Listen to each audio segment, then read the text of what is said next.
Hey, today we're going to talk about the effect of content creation of social media on adolescents.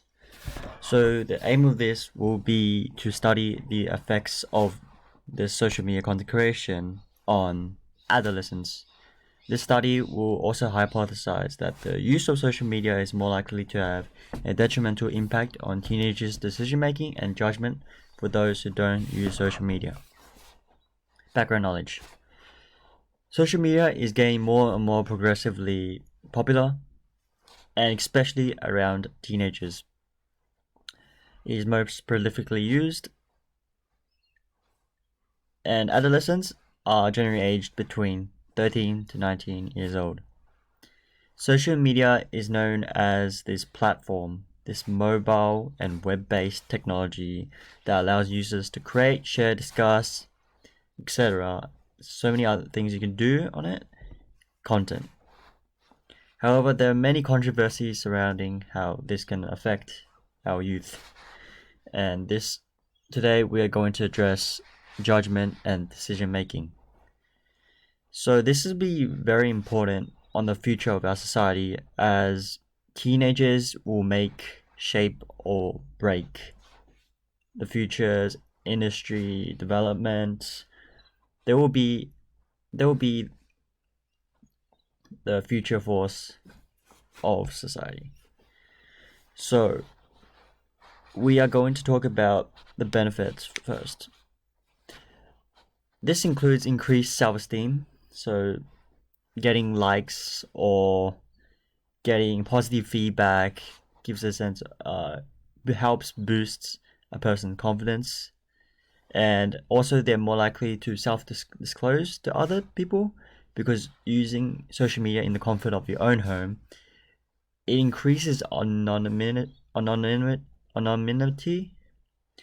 and that definitely helps. And this is as well as identity and aspirational development. So on social media, teenagers will look up to some role models, or on YouTube they could see, this person doing this, like a chef cooking. They're exposed to a lot more experiences and career pathways, and a lot of different things that they've never seen before and that they could aspire to be. So that really helps. As well as identity development, which is what kind of group are you part of, whether it's race or particular sport, ethnicity, anything like that. Social media helps to not only put people together in a group, though they tend to social media tends to bring everyone together, so that's a good thing.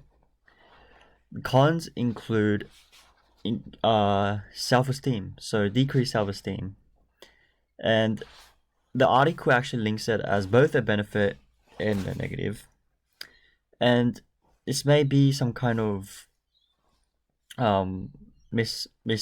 imperfections of what they stated, as this may affect females more than males, because females are more likely to just put their bodies on display for the male audience to gain clout or a following, and this links to self-objectification and body standards, and most importantly, impossible body standards.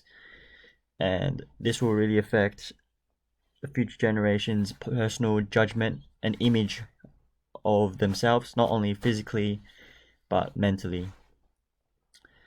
Although the article Gateway does well in explicitly stating that the research facts of the positives and the negatives.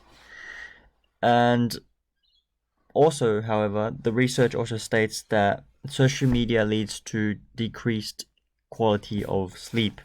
So when your phone is open beside your bed, let's say, you're more likely to get worsened quality of sleep than those who don't have their phone open or not in the room.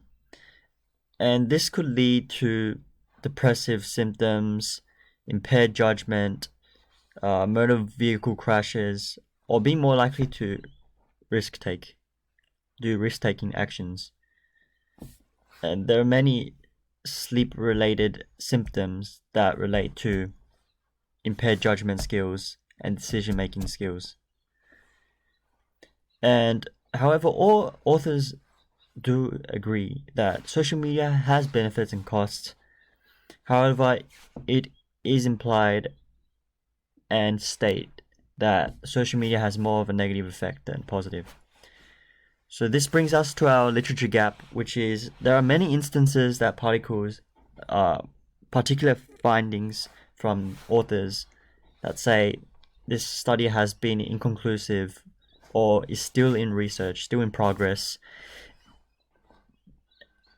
And while research has done many of these negative aspects, however, some have stated that there should be more positive aspects.